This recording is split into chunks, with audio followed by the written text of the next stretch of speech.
કેમ છો મિત્રો? આજના વિડીયોમાં તમારું સ્વાગત છે. આજના વિડીયોમાં આપણે આ ઘોડાનું પેઇન્ટિંગ સૌથી સહેલી રીતે એટલે કે ગ્રીડ મેથડના ઉપયોગથી બનાવશું. જો તમે બિગિનર છો તો આ વિડીયો તમારા માટે ખૂબ જ ઉપયોગી છે.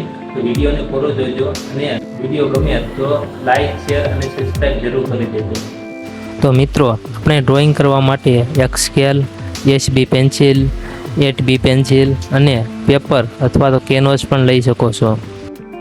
તો મિત્રો, અહીં આપણે ગ્રીડ બનાવવા માટે સ્કેલનો ઉપયોગ કરવાનો છે અને સ્કેલમાં જે પણ સાઇઝના બોક્સ બનાવવાના હોય એ સાઇઝ પ્રમાણે ડોટ કરતા જવાના છે.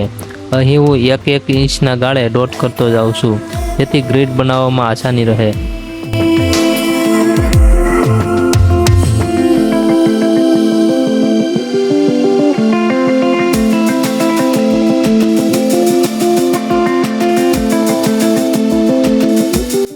તો મિત્રો, અહીં આપણે આડી લાઈન બનાવવા માટે જે પણ ડોટ બનાવ્યા છે તેને સ્કેલનો ઉપયોગ કરીને લાઈન ડ્રો કરવાની છે. યાદ રાખજો મિત્રો, આ લાઈન આપણે હળવા હાથે બનાવવાની છે, જેથી લાસ્ટમાં તેને ઇરેઝ કરી શકાય.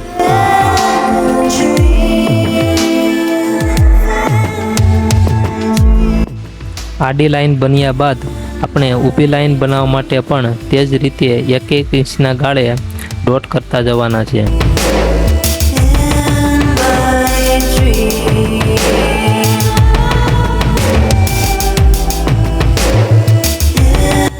હવે આપણે જે પણ ડોટ બનાવ્યા છે તેને સ્કેલનો ઉપયોગ કરીને લાઈન ડ્રો કરવાની છે, જેથી આપણે પરફેક્ટ ગ્રીડ મળી રહેશે.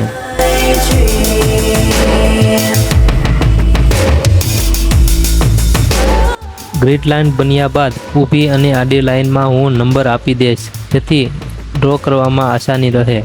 અહીંયા રેફરન્સ ઇમેજમાં 3 નંબર અને 4 નંબર જ્યાં પણ પોઈન્ટ ભેગો થશે ત્યાંથી હું શરૂઆત કરીશ. જુઓ તો કેનવાસમાં 3 નંબર અને 4 નંબર જ્યાં પણ છે ત્યાં હું પોઈન્ટ કરીશ અને ત્યાંથી ડ્રો કરવાનું શરૂઆત કરીશ. તો હવે મિત્રો, આપણે રેફરન્સ ઇમેજને જોઈને ડ્રો કરતું જવાનું છે, જેથી આપણે કોઈ પણ ચિત્ર આસાનીથી બનાવી શકશું.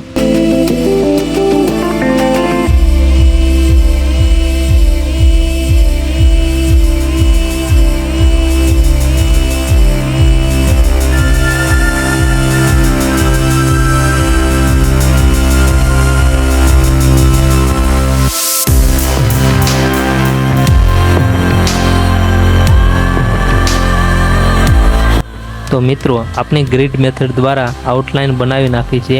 હવે ઇરેઝરના ઉપયોગ આપણે ગ્રીડ મેથડ દ્વારા આઉટલાઈન બનાવી નાખી છે. હવે ઇરેઝરનો યુઝ કરીને જે પણ વધારાની લાઈનો છે તેને ઇરેઝ કરવાની છે અને તેમાં મનગમતા રંગો પૂરવાના છે.